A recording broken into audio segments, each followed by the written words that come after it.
I guess I was wrong about this movie.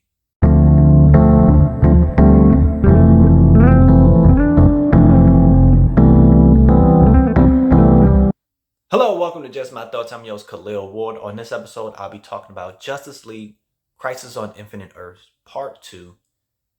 I would say it picks up where Part 1 ended, but Part 1 sort of just ended. Like, they did their mission, and then people start disappearing, and then it was just like sad music, and it's over.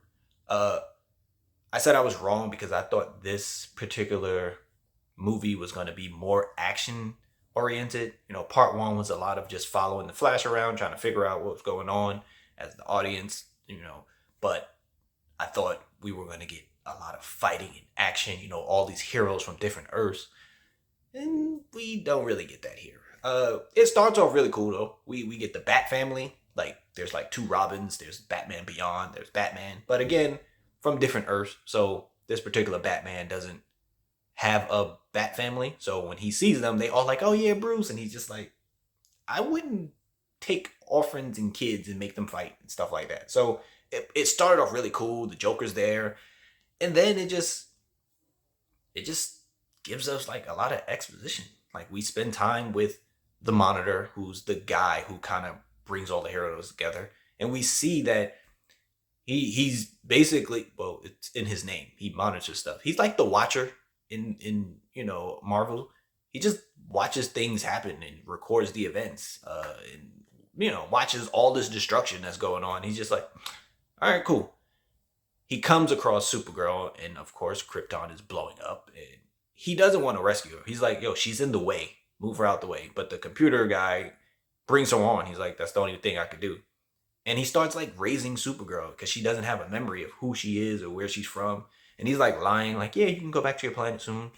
And then all of a sudden she starts remembering. And she's upset, like, yo, you haven't done anything. You didn't help anyone. And he's like, yeah, you got a cousin, you can go see him. And then she goes and she sees him. On the other side, we spend time with Psycho Pirate. I have no idea who this guy is. He has different names, but subtitle said Psycho Pirate. Anyway, you see him talking to someone, and he's telling this guy like his life story and about how he learned how to use his abilities and how he's been manipulating people and all of this stuff. And it turns out he's talking to Dr. Fate, and Dr. Fate doesn't look really great at the moment, but Dr. Fate eventually does his Dr. Fate thing, which was cool, and gives him the ability to travel between realities because he says he has a bigger role to play.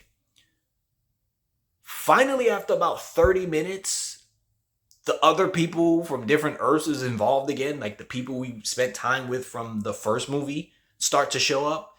And then they talk about what was going on in the first movie. It took a long time to get here. But again, there was no action in those first 30 minutes. Just a lot of talking.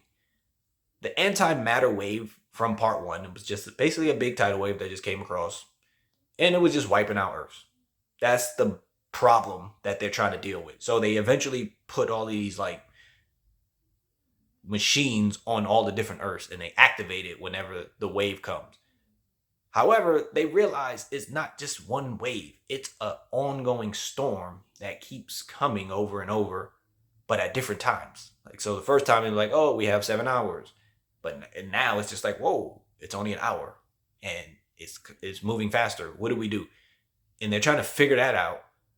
But then these dark demons start attacking. And again, it wasn't some heavy action. Like the Bat family fought some, and then we might have seen like Wonder Woman fight some, and then some other character that I don't know who it was fighting some. And I guess we meet the big bad, the Anti-Monitor. He kind of manipulates Psycho Pirate and tells him like, I need you to spread fear and distrust and betray the Monitor, essentially. And it wasn't intriguing, It wasn't interesting. It wasn't moving the story forward. Like, at least in the first movie, we spent time with someone we know, the Flash, as he's going around trying to figure out, well, what is going on here? What is happening on these different Earths? This time around, it's like the Monitor and Psycho Pirate. And it's like, what? Why? Where are we going? of course there will be a part 3 because they are dealing with the Anti-Monitor and trying to stop him. But the heroes, essentially, it's just like we have these heroes here, but we're not really going to use them too much. So we don't really get to see them in action, working together, all these different, like, I don't know. I feel like part 2 was a step back from part 1. I hope part 3 has more action. I know it's going to be a conclusion, but I don't feel like the storytelling is being done well in this particular movie.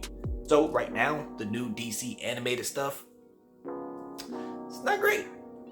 But those are just my thoughts. If you watched this movie, let me know what you thought about it. Thank you for watching. Thank you for listening.